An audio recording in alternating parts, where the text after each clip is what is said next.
Vamos aguardar. Vou fechar aqui. Opa, Sueli, boa noite.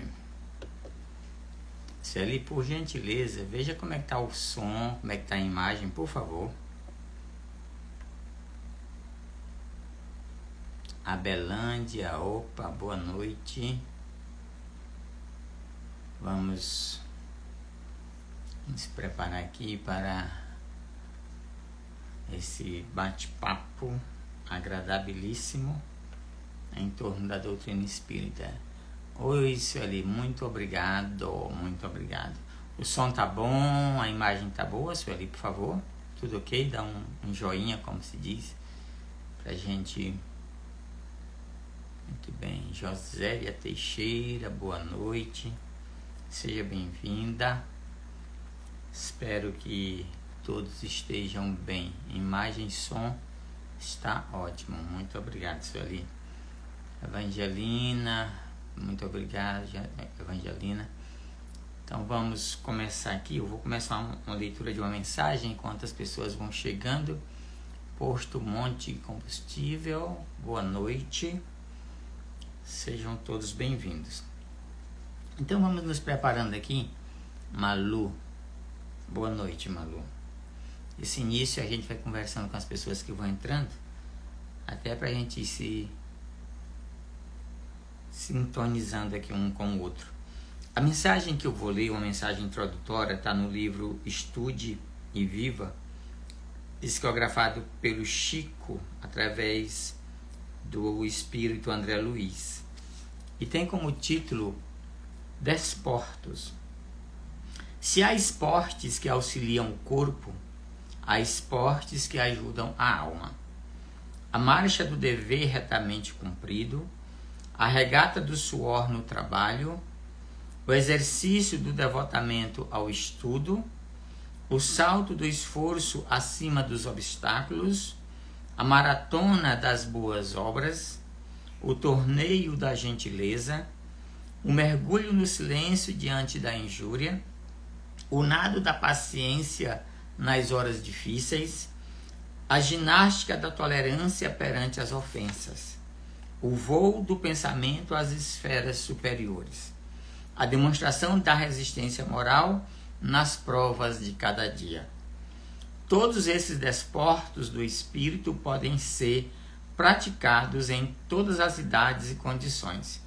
E creia que qualquer campeonato, num deles, será prêmio de luz em seu coração a brilhar para sempre.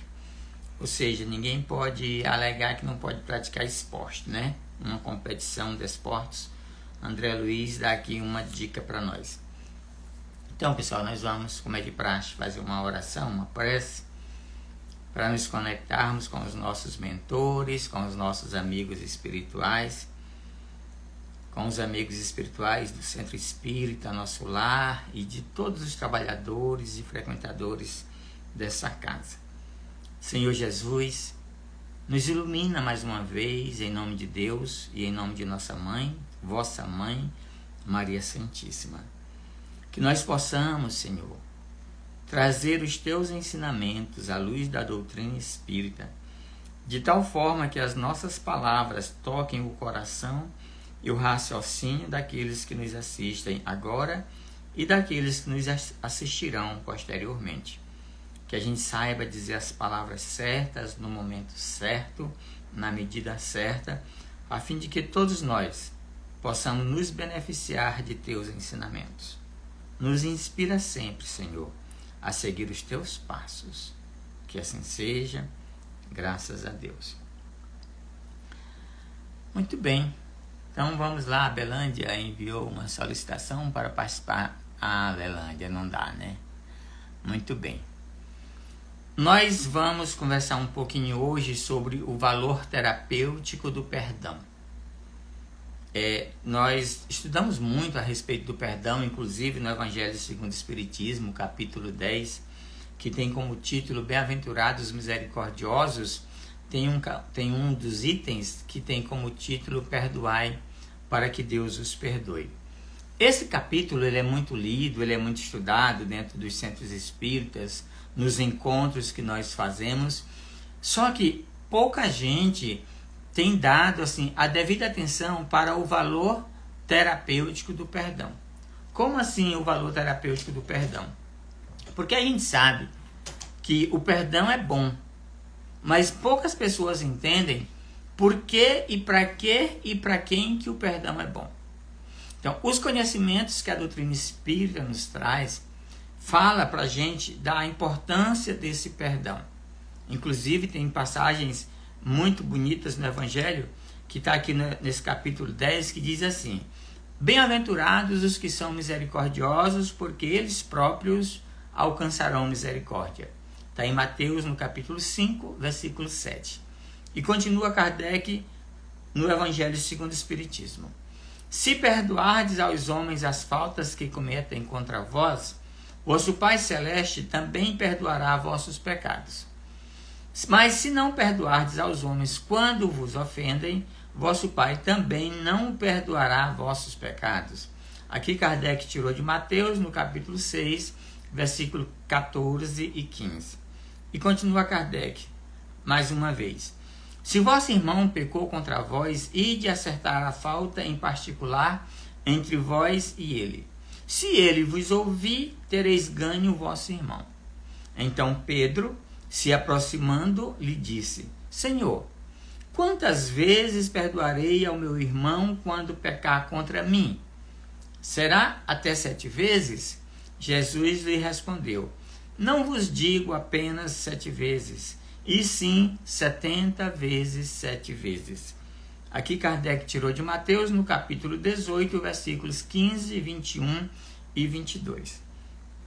Então, no nosso meio espírita, Kardec vem comentando, a gente sempre fala nas nossas palestras a respeito desse tema, falando dessa importância do perdão. Mas a gente hoje vai entrar um pouquinho sobre o valor terapêutico desse perdão. Então, primeiro, a começar do ponto de vista orgânico, tá? Nós temos um corpo físico. Esse corpo físico é composto por alguns sistemas. Dentre esses sistemas, nós podemos destacar 3, que eu gosto muito de falar: o sistema nervoso, o sistema endócrino e o sistema imunológico. Além disso, do ponto de vista psicológico, nós temos o sistema psíquico. Esse sistema psíquico, segundo o Freud, é onde contém aquelas instâncias do consciente, do subconsciente e do inconsciente. Eu vou juntar a parte psicológica com a parte física para a gente falar do sistema psíquico, neuroendócrino e imunológico, para ver a importância do perdão nesse sentido. O que é que a gente aprende na psicologia segundo o Freud?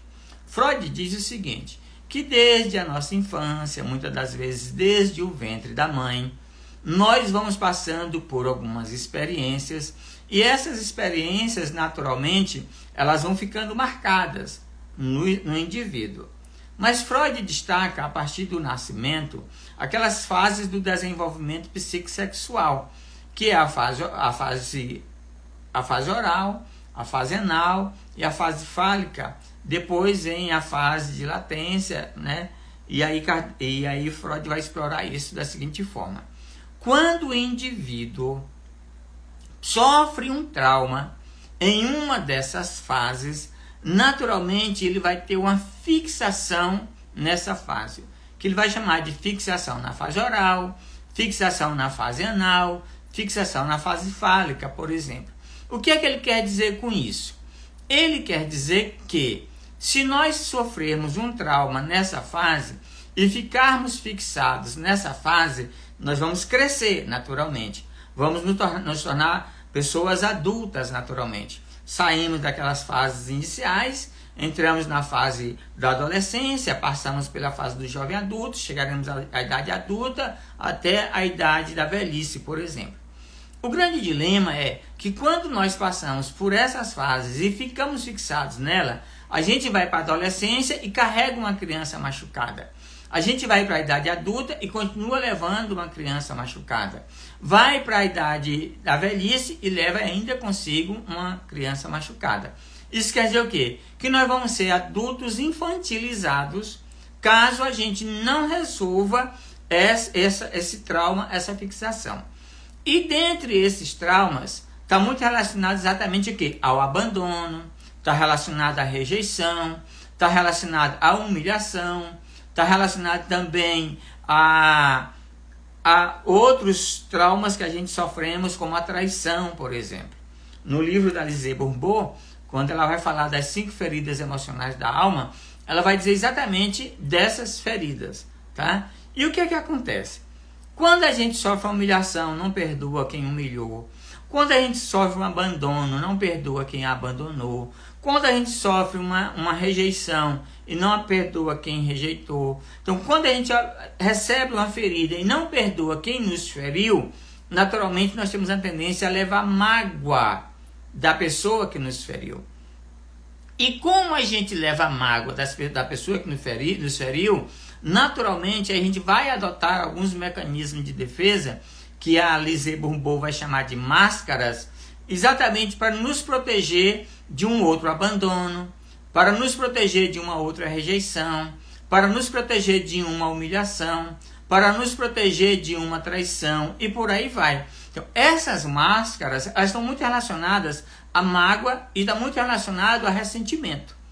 Só que não dá para nós vivermos a vida inteira carregando essas feridas. Por quê? Porque quando a gente vai vivendo carregando essas feridas, naturalmente vai sempre entrando pessoas no nosso caminho para tocar nessas feridas e dizer para nós, olha, você tem aí uma ferida que precisa ser curada.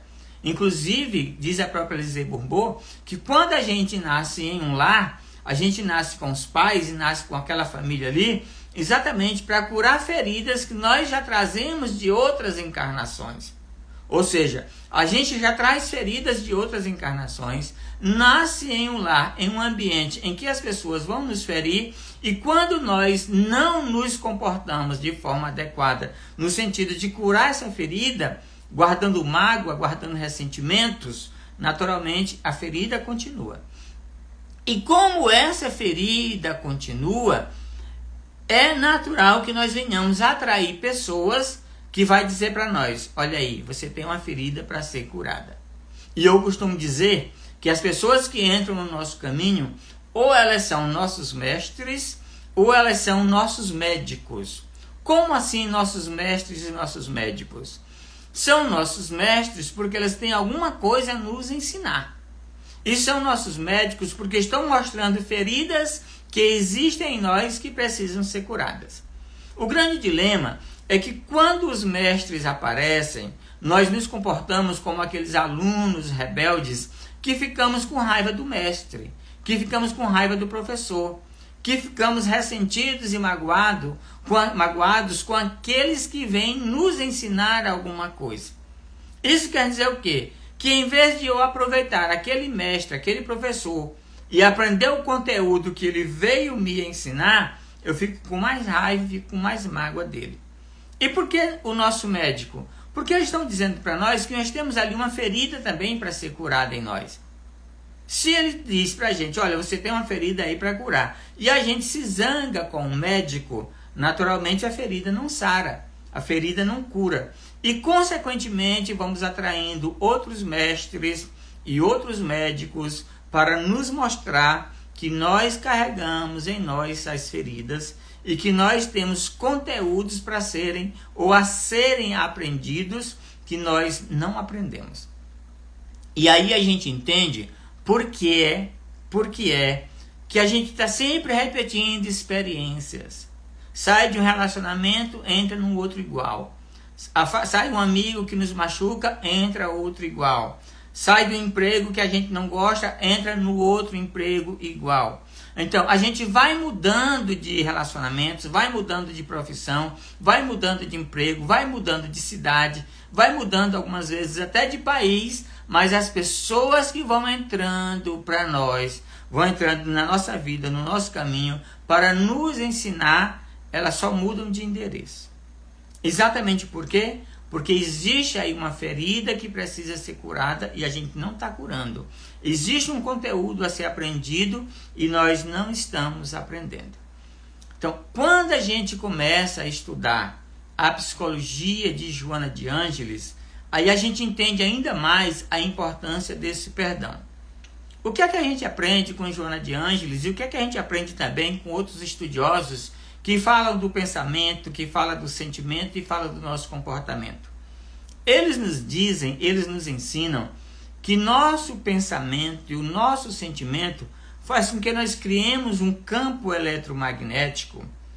E esse campo eletromagnético que está em torno de nós é como se ele tivesse cor e cheiro ou odor característico. Ora, se tem cor e tem um odor característico, naturalmente nós vamos atrair pessoas que se afinizam com aquela cor, que se afinizam com aquele odor ou com aquele cheiro. É como se essas pessoas reconhecessem o perfume que a gente usa. É muito comum quando nós encontramos uma pessoa conhecida que a gente está usando determinado perfume, a pessoa sente o cheiro do perfume e diz: ei, está usando perfume tal, né? Ah, tô. Ou então ela pergunta: que perfume é esse que eu quero comprar para mim? Por quê? Porque a pessoa gosta do cheiro. Ou então algumas pessoas sentem um cheiro desagradável e dizem: nossa, eu não gosto desse perfume, e se afasta. Do ponto de vista psicológico, do ponto de vista emocional, do ponto de vista mental, naturalmente o que é que vai acontecer? Nossos pensamentos e os nossos sentimentos vão produzindo esse campo eletromagnético e nós vamos atraindo pessoas e situações que se afinizam com isso. Naturalmente, se a gente tem essas feridas para serem curadas, as pessoas que vão se aproximando de nós, elas vão mexendo nessas feridas. E quando elas mexem nessas feridas, elas também vão mexendo nas nossas emoções. Aí a gente volta lá para o começo, quando nós falamos do sistema psíquico, do sistema nervoso, do sistema endócrino e do sistema imunológico. Isso quer dizer o quê? Que quando esses mestres, quando esses médicos, quando essas pessoas entram na nossa vida e começam a mexer com os nossos sentimentos e começam a mexer com as nossas emoções, naturalmente, se nós não tivermos emoções equilibradas e se nós não tivermos um raciocínio em cima dessas emoções, naturalmente nós vamos desequilibrar o sistema nervoso. Vamos desequilibrar o sistema endócrino, que são as nossas glândulas que produzem substâncias específicas de acordo com as nossas emoções. Adrenalina, dopamina, noradrenalina, cortisol, anadromida e tantas outras substâncias que nós produzimos de acordo exatamente com o nosso estado de espírito, com o nosso estado de alma, ou seja, de acordo com as nossas emoções. Desequilibra o sistema psíquico por conta das mágoas que estão lá no nosso inconsciente. Desequilibra o sistema nervoso em decorrência dos fatores ambientais que nós estamos vivendo, que são extremamente estressantes. Desequilibra o sistema endócrino e naturalmente nós começamos a produzir uma série de substâncias ou deixar de produzir outras substâncias que vai fazer falta ao nosso organismo ou vai prejudicar o nosso organismo, fazendo com que a gente tenha uma tendência muito grande a adoecer. E mais uma vez vai desequilibrar o sistema imunológico, que é o sistema responsável pela defesa do nosso organismo contra a invasão de bactérias, de fungos, de vírus, por exemplo. Então, isso quer dizer o quê? Que as pessoas que adentram o nosso campo e vão trazendo para nós, digamos assim, a oportunidade de nós visualizarmos as emoções que precisam ser trabalhadas, como a raiva, como o sentimento de vingança, o desejo de vingança, como o ciúme, como o medo, que são emoções que poderiam ser emoções salutares até certo ponto, porque o medo ele não é ruim. O problema é quando a gente exacerba esse medo ou quando a gente não dá devida atenção aos perigos que nós corremos. Mas o medo em equilíbrio ele é extremamente saudável. E a gente costuma dizer que a neurose é excesso ou falta.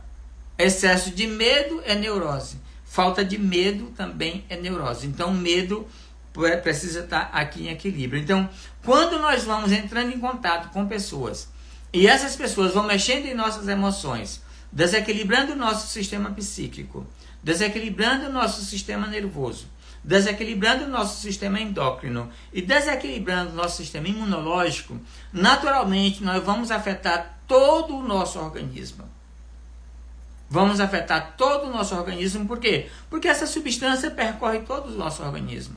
A adrenalina, o cortisol, a endorfina e muitas outras substâncias vão percorrendo o nosso organismo e, de acordo com a emoção, a gente afeta o pulmão, a gente afeta o coração, a gente afeta o fígado, afeta o baço, o pâncreas, o intestino, os rins, ou seja, todos os nossos órgãos estão conectados a emoções específicas.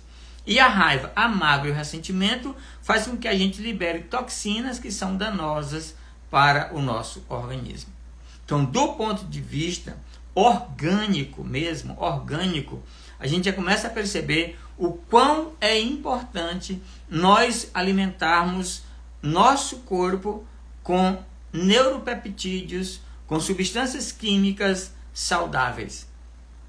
E essas substâncias químicas saudáveis que são produzidas pelo nosso próprio organismo, seja pelo nosso cérebro, que é considerado uma glândula, seja para as outras glândulas que compõem o nosso sistema endócrino, naturalmente nós seremos pessoas saudáveis. Seremos pessoas que faremos uma prevenção de futuras doenças. O problema é que, de tanto alimentarmos esses sentimentos negativos, principalmente a mágoa, o ressentimento e a culpa está muito relacionada à falta do auto-perdão, naturalmente, isso pode nos levar a um adoecimento. E o que é que nos dizem Joana de Ângeles e os psicólogos ligados à Associação Médica Espírita do Brasil, a AME Brasil? Eles dizem o seguinte, que nossos pensamentos e os nossos sentimentos vai fazer com que nós estejamos em companhia, primeiro, de seres desencarnados que têm afinidade com os nossos pensamentos, que têm afinidade com os nossos sentimentos, que têm afinidade com o nosso comportamento. Isso quer dizer o quê? Que pensamento, sentimento e comportamento definem as nossas companhias desencarnadas. Da mesma forma, nós teremos em nossa companhia seres encarnados que se afinizam com os nossos pensamentos, com os nossos sentimentos e com o nosso comportamento. Isso quer dizer o quê? Que nós vamos estar cercados de seres encarnados, nossas companhias, nossos amigos ou desafetos encarnados, porque a gente pensa como pensa, a gente sente como sente, a gente age como age. Ou seja, nós temos já dois tipos de companhias que se afinizam conosco. Os nossos amigos ou desafetos desencarnados, os nossos amigos ou desafetos encarnados. Aí vem a pergunta, e qual seria a terceira companhia que está conosco o tempo inteiro? As personalidades às quais nós fomos em encarnações passadas.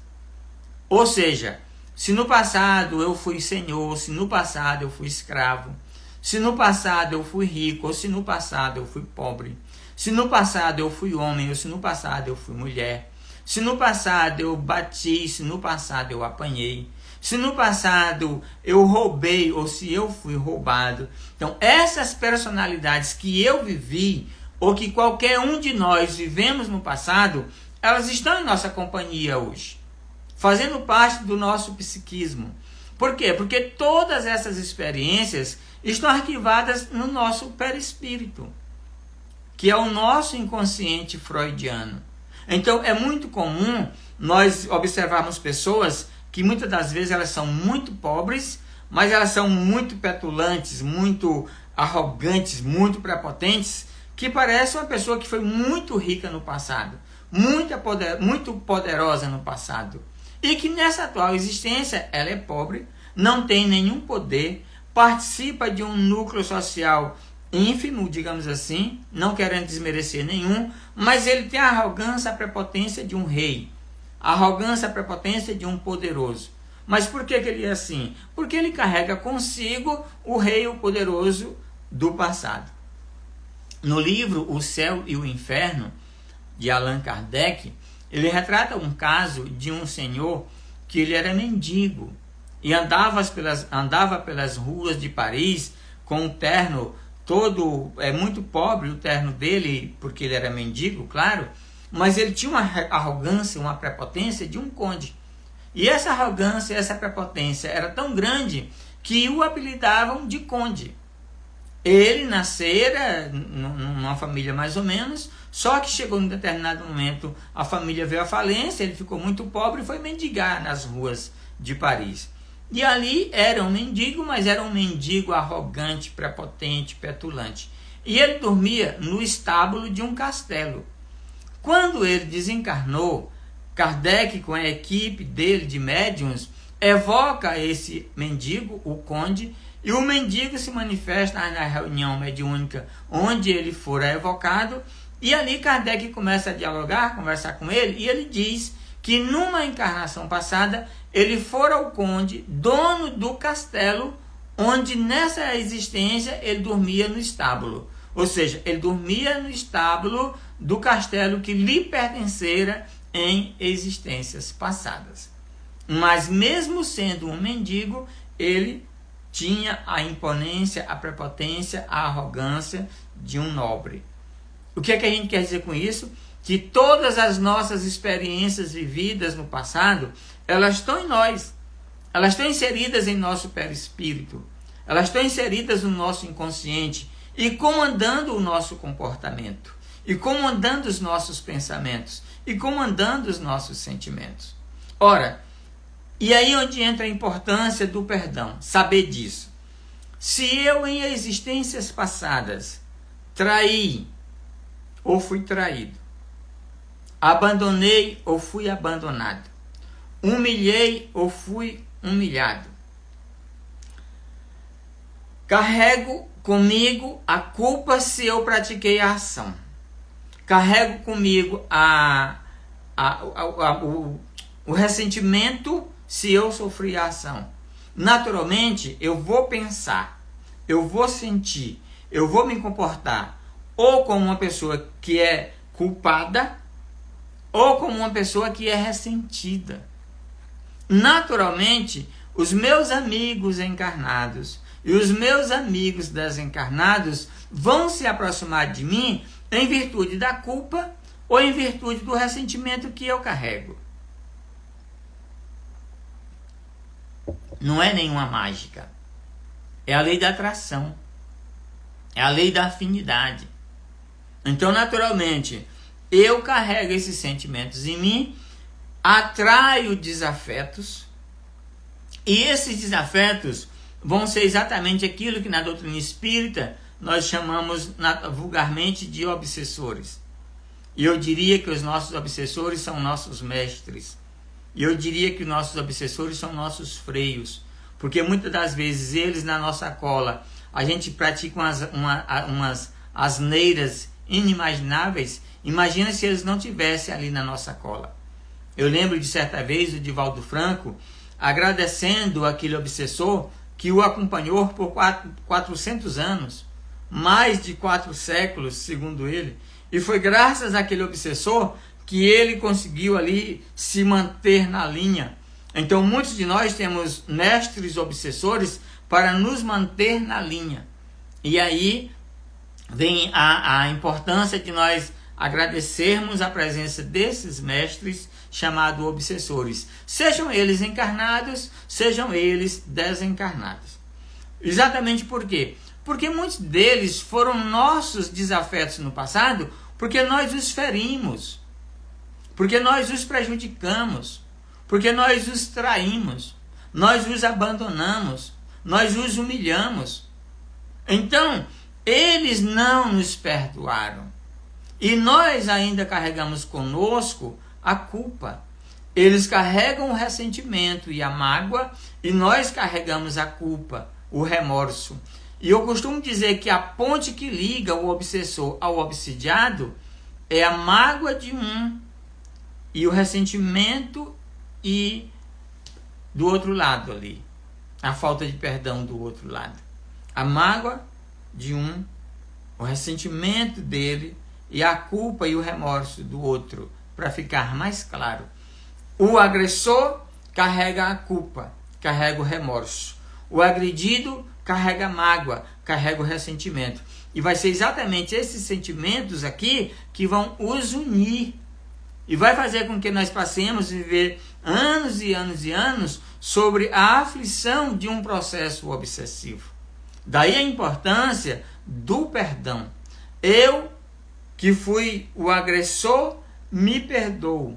O outro, que foi o agredido, me perdoa. E assim a gente dilui a ponte. Por isso que o perdão é importante. Então, quando eu perdoo e quando eu me perdoo, eu dou um passo terapêutico. Por isso que o perdão é terapêutico, porque ele me desvincula do meu obsessor. Exemplos muito claros. Existe um transtorno na psicologia, na psiquiatria, que a gente chama de transtorno de personalidade paranoico. O transtorno de personalidade paranoico é um transtorno em que o indivíduo se sente como se ele estivesse sendo perseguido. Ele tem a impressão de que ele, a qualquer momento, vai ser capturado, ele tem a sensação de que a qualquer momento ele vai ser traído, ele tem a sensação de que a qualquer momento ele vai ser morto. E a psiquiatria, ela não consegue identificar as razões desse transtorno do ponto de vista transpessoal. Por quê? Porque ele só vê a questão orgânica e vai procurar a raiz desses transtornos no ambiente, na genética, nas questões biológicas. Só que as questões biológicas, as questões genéticas e as próprias questões psicossociais, aquelas questões do ambiente ali, não explicam uma paranoia. Não explica, por exemplo, uma depressão em toda a sua pureza. Porque a gente sabe que a depressão ela está relacionada a um desequilíbrio na produção de neurotransmissores. Sim, mas se o indivíduo está com todos os neurotransmissores bem organizadinhos, por que ele tem depressão? Aí a gente vai ver que não são somente os fatores ambientais, não são somente os fatores biológicos, não são somente os fatores genéticos, os desencadeadores dessa depressão, desencadeadores desse transtorno paranoico, desencadeadores, por exemplo, do toque. Tem pessoas que têm o ato compulsivo de lavar as mãos. E Joana de Ângeles diz que muitas dessas pessoas que têm o ato compulsivo, eu faço questão de dizer, não são todas as pessoas, porque senão a gente vai dizer, então todas as pessoas que têm compulsão para lavar as mãos, que têm toque, é porque fizeram isso no passado. Eu não estou dizendo isso. Eu estou dizendo que algumas pessoas que têm um toque de lavar compulsivamente as mãos, é porque se veem com as mãos sujas de sangue. Muitas pessoas que têm aquela alucinação de que está sentindo cheiro estranho, está relacionado também a delitos praticados no passado. Porque, na verdade, o delito praticado fixou na mente dele a cena do crime, por exemplo. Ou ele desencarnou e entrou em estado de putrefação, por exemplo, ainda grudado, colado ao corpo. E isso, como ele não se perdoa por conta do ato praticado, porque isso é muito comum nas pessoas que praticam suicídio, como elas não se perdoam, ainda carrega consigo o mau cheiro do cadáver em decomposição. Por isso é que é muito importante, em todo o processo terapêutico, se levar em consideração o perdão. É muito comum nas pessoas que estão fazendo terapias, quando a gente começa a olhar a história delas, elas carregam a mágoa do pai, elas carregam a mágoa da mãe, carregam a mágoa do marido, carregam a mágoa da esposa, do esposo, e quando na verdade ele veio para curar isso. Como ele não entende que veio para curar a mágoa, ele vai atraindo pessoas que toquem nas feridas e ele ainda não entendeu e alimenta mais a mágoa. Então, no processo terapêutico, ele vai entendendo tudo isso, mas ao mesmo tempo, quando o psicólogo, quando o terapeuta vê essa visão transpessoal, vai trabalhando a importância do perdão. Porque ele se intoxica de substâncias nocivas por conta da mágoa e por conta do ressentimento. Ele se intoxica com as emanações mentais dos desencarnados por conta da mágoa, por conta da culpa, por conta do ressentimento, por conta do remorso. Ele se intoxica com as emanações mentais dos encarnados que estão ali ao redor dele, por conta da mágoa, por conta da culpa, por conta do remorso, por conta do ressentimento. Então, eu estou andando, tocando esses 4 sentimentos, porque eles estão muito juntos o tempo inteiro. Quando a gente conversa com uma pessoa que tem depressão, normalmente ela tem muita culpa. Quando a gente consulta uma pessoa que tem transtornos mentais, normalmente ela carrega consigo muita culpa. E eu costumo dizer que a grande maioria das pessoas que estão andando de médico em médico, de médico em médico, e o médico trata de uma doença, aparece outra, trata de uma doença, aparece outra, e vai tratando de doença, e as doenças estão sempre aparecendo, que a gente vai chamar de doenças psicossomáticas, transtornos somatoformes, que o médico faz exame, tem todos os sintomas, mas não tem a doença, não é diagnosticada a doença nos exames, e aí não é um transtorno somatoforme, é uma doença psicossomática, como se costumava dizer, chamar, vai olhar uma pessoa que tem muita mágoa, tem muito ressentimento, tem muita culpa, tem muito remorso. Vai tomar medicamento, o medicamento vai ajudar. E a gente sempre recomenda, procura um psiquiatra, procura um médico, faça um tratamento. O médico passa o remédio, o médico passa o medicamento, o paciente vai tomar. Mas se ele continuar carregando a mágoa, carregando o ressentimento, carregando a culpa, carregando o remorso, essa doença vai estar sempre presente. E aí, como curar um indivíduo que carrega consigo a culpa, a mágoa, o ressentimento, o remorso, e o médico passa o medicamento e ele não fica bom? Vai para um centro espírita. Aí onde entra a terapêutica espírita, que Joana de Ângeles chama de terapia complementar espírita. O passe, a água frutificada, as palestras públicas, o culto do evangelho no lar, o trabalho de desobsessão sem a presença do paciente na mediúnica. Aí vai ser feito um trabalho mais completo. E eu estou sempre dizendo, sempre que tem oportunidade, eu estou dizendo para as pessoas, pessoal, se possível, procure um psiquiatra. Eu sei que um psiquiatra particular não está tão barato a consulta. Eu sei disso. Se possível, faça um tratamento com um psicólogo. Sei também que não está tão fácil, não está tão barato fazer uma terapia. E também faça um tratamento espiritual. Procure um centro espírita sério. Procure um centro espírita que tenha terapia complementar espírita, que possa lhe acompanhar. E se desejar as terapias complementares, pode fazer yoga. Mas eu acredito no reiki, vai tomar um reiki. Mas eu acredito no jurei, vai tomar um jurei. Mas eu acredito na imposição das mãos, vai tomar uma imposição das mãos. Mas vai fazer aquilo que possa trabalhar o seu campo eletromagnético, faz. Cuida do corpo, cuida do espírito. Mas, acima de tudo, cuida da reforma íntima. É muito importante que nós cuidemos da nossa transformação interior. Então nós temos aí as companhias desencarnadas que podem nos obsidiar, como também podem nos auxiliar para o bem.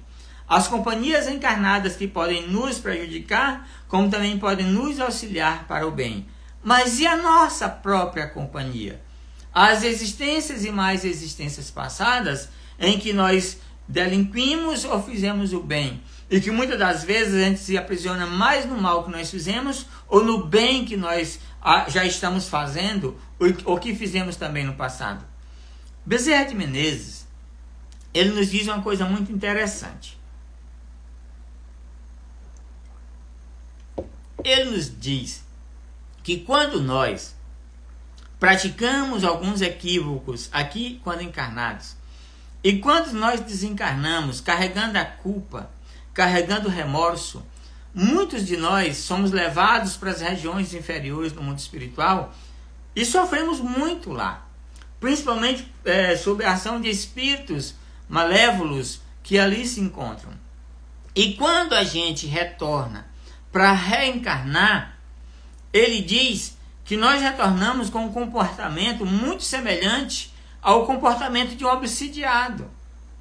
Ou seja, nós estamos sintonizados no trauma praticado em encarnações passadas, nos traumas causados no outro em encarnações passadas.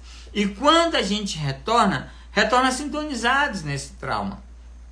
É muito comum nós observarmos pessoas que estão doentes e não conseguem uma cura de forma efetiva porque elas não conseguem se perdoar. E esse é o grande dilema. Porque como ela não consegue se perdoar, ela fica presa ao remorso. Ela fica presa à culpa por conta do delito praticado em encarnações passadas. E aí eu gosto da frase de Pedro quando ele diz que o amor cobre uma multidão de pecados. Que Joana de Ângeles diz: todo o bem que a gente faz repara o mal que a gente fez. E na questão número 1000 de O Livro dos Espíritos, quando Kardec questiona aos espíritos codificadores a respeito dos males que nós praticamos, e os espíritos dizem que só pelo bem a gente pode reparar o mal. Então, se nós sabemos que é o bem que repara o mal, que todo o bem que a gente faz repara o mal que a gente fez, que o amor cobre uma multidão de pecados, por que e para que eu vou ficar me martirizando no caldeirão quente da culpa, do remorso? Se eu sei que eu perdoando o outro, eu posso me libertar desse mal, por que eu vou ficar guardando em mim a mágoa e o ressentimento? Quem trabalha em reuniões mediúnicas, em reunião de desobsessão, é muito comum nessas reuniões em que os espíritos sofredores, em que os espíritos chamados obsessores se manifestam nessas reuniões, é muito comum nós encontrarmos espíritos com mágoas de séculos.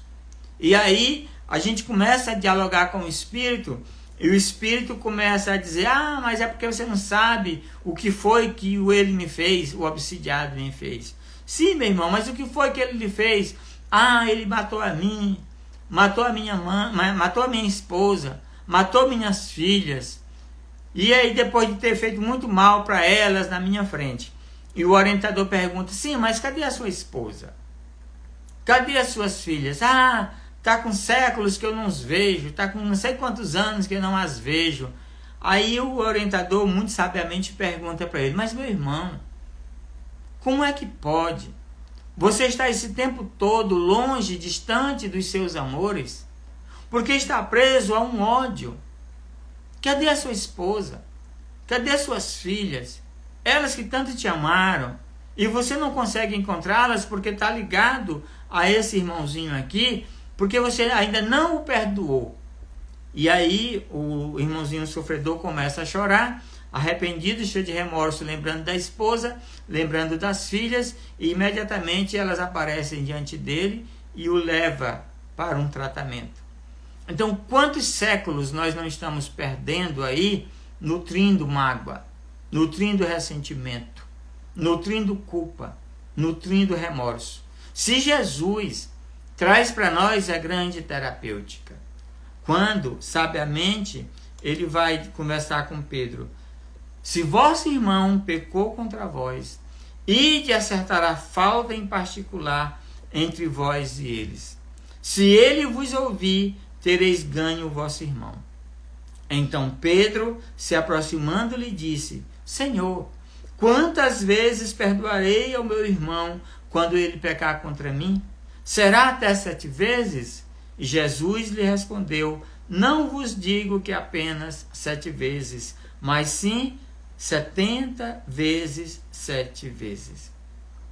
E aí vem a importância de nós nos reconciliarmos com os nossos adversários.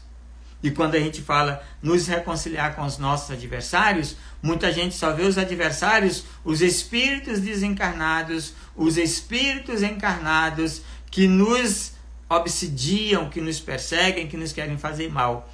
E a gente não presta atenção que os nossos mais severos, mais cruéis adversários somos nós mesmos. Ninguém nos fere mais do que nós mesmos. Ninguém nos trai mais do que nós mesmos. Ninguém nos prejudica mais do que nós mesmos. E nós carregamos uma história de muitas feridas que nós causamos em nós mesmos. Por isso é que é importante que nós nos reconciliemos também com os nossos adversários internos. A mágoa, o ressentimento, a culpa e o remorso. Porque se o amor cobre a multidão de pecados, somente amando nós obteremos a cura. Porque, como diz o próprio Evangelho, o amor é de essência divina. E quando Jesus disse a palavra amor, os mártires, ébrios de esperança, desceram ao circo. E diz ainda Lázaro: feliz aqueles que amam com amplo amor os seus irmãos em dores. Felizes aqueles que amam, porque não conhecem nem as angústias da alma, que são exatamente as nossas doenças psíquicas, emocionais, e nem as angústias do corpo, que são as nossas doenças físicas. Que Jesus nos abençoe mais uma vez, que os bons espíritos nos iluminem e que nós entendamos, acima de tudo, que o grande beneficiado pelo perdão é quem perdoa, é quem se perdoa. Graças a Deus. Obrigado a vocês, Sueli, mais uma vez obrigado pelo convite. Boa noite a todos vocês que estiveram aí. Tâmara, Juliana, MM Veras, boa noite a todos vocês. Biel Matos, muito obrigado. Márcia Luciana, muito obrigado. Dan X0, muito obrigado. Camila Luiz, tá? Um grande abraço a vocês, desculpa pelos outros nomes que eu não chamar. Márcia Guilhardi, muito boa noite, desculpa se eu errei o nome. Luiz, boa noite. Jefferson, boa noite. Muito obrigado a todos vocês, tá bom? Oswaldo Soares, boa noite a todo mundo aí, quem ficou com a gente até o final. Então vamos agradecer a Deus, agradecer a nosso Mestre Jesus por mais esta oportunidade, por mais esse encontro. Que os nossos mentores, os mentores espirituais do Centro Espírita Nosso Lar, os mentores de todos os trabalhadores e frequentadores desta casa que tanto amamos, possam nos orientar sempre, nos guiar sempre, que possa continuar incentivando cada um dos trabalhadores desta casa a prosseguir esse trabalho tão belo, esse trabalho tão bonito que essa casa tem prestado à comunidade há tantos e tantos anos atrás. Abraço, Senhor Jesus, a todos os trabalhadores e frequentadores do Centro Espírita Nosso Lar, que nós possamos estar em paz, hoje e sempre. Assim seja. Muito obrigado, Celi, mais uma vez. Gratidão a Nerecê e a todos vocês que fazem essa casa, ok? Um grande abraço e até a próxima. Tchau.